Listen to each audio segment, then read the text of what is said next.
The weekly fuel price float kicks off midnight tonight, with a retail price of RON95 down by some 12% to RM1.93 per litre from RM2.20 currently. RON97 will cost RM2.23 per litre, down from RM2.50, while diesel will be 6% cheaper at RM2.04 per litre. Finance Minister Lim Guan Eng says new retail prices will be announced every Friday and take effect for a week. He says these new prices take into account commissions or petrol station operators' margins as approved by the Cabinet. Lim first announced the return of a weekly float system on Christmas Eve, saying it would enable consumers to enjoy the rapid price changes in line with falling prices of crude oil.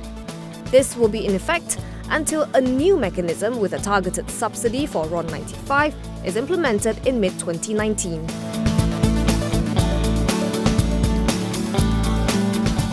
The EPF says it has no knowledge of any arrangements between the Malaysian Rubber Board and the MOF's SPV Aset Tanah Nasional. This follows the revelation of another dodgy land deal under the previous BN administration. Yesterday, Primary Industries Minister Teresa Kok said, in October 2010, ATNB bought a plot from the MRB for RM1.5 billion, which was allegedly below market value. The SPV proceeded to sell the tract to the EPF via its subsidiary Kuasa Land for RM2.28 billion the following year. This begs the question as to why the land was first sold to ATNB and not sold to the EPF via direct sale instead, and indicates that the MOF had pocketed at least RM780 million just by being a middleman. In a statement today, the EPF defended its purchase, saying it was done on an arm's-length basis for the development of the Kuasa Damansara township. It adds that the RM2.28 billion price tag was reflective of the fair market value of the land, given its prime location.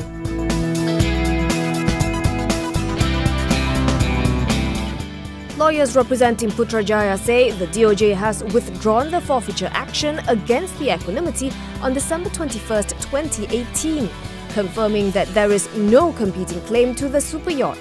To recap, in June 2017, the DOJ filed the forfeiture action on the basis that Loh Teck Joe had purchased the vessel with funds siphoned from 1MDB.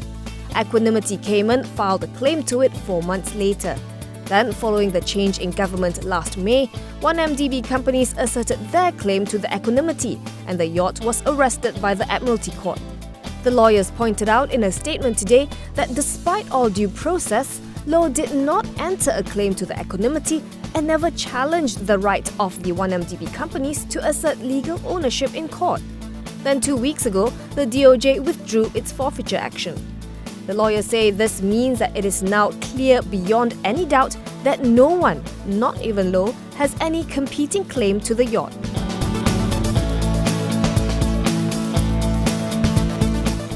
Former Goldman Sachs banker and Loh Teck Joe's alleged accomplice Roger Ng will remain in custody until next Monday, as the KL Sessions Court deliberates over whether to grant him bail amidst his extradition hearing. Ng is accused in Malaysia of abetting Goldman Sachs to provide misleading statements in the offering prospectus for the bonds that the bank helped sell for 1MDB. He is also being sought by the US for conspiring with Loh to launder billions of dollars embezzled from 1MDB, as well as to violate the Foreign Corrupt Practices Act by paying bribes to Malaysian and Abu Dhabi officials. Ng's lawyer Tan Hock Chuan wants his client out on bail, pending the hearing of the government's application to extradite him. He argues that with Ng in custody, it is difficult for him to prepare for Ng's defense against various 1MDB-related charges, as the two are restricted to meeting for 1 hour per week. He also contends that there was no way that Ng can be extradited to attend the DOJ's charges while facing charges here, saying his client cannot be in 2 places in one time.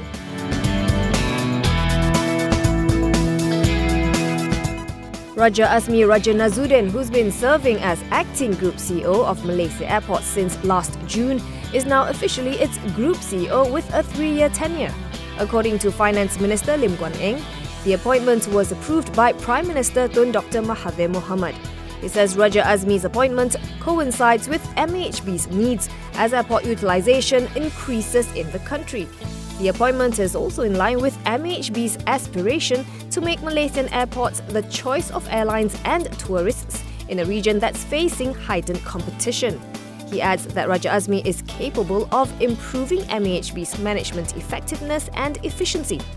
Raja Azmi joined MAHB as CFO on February 1st, 2016. He assumed the role of acting group CEO following the retirement of Datuk Muhammad Badlisham Ghazali last June.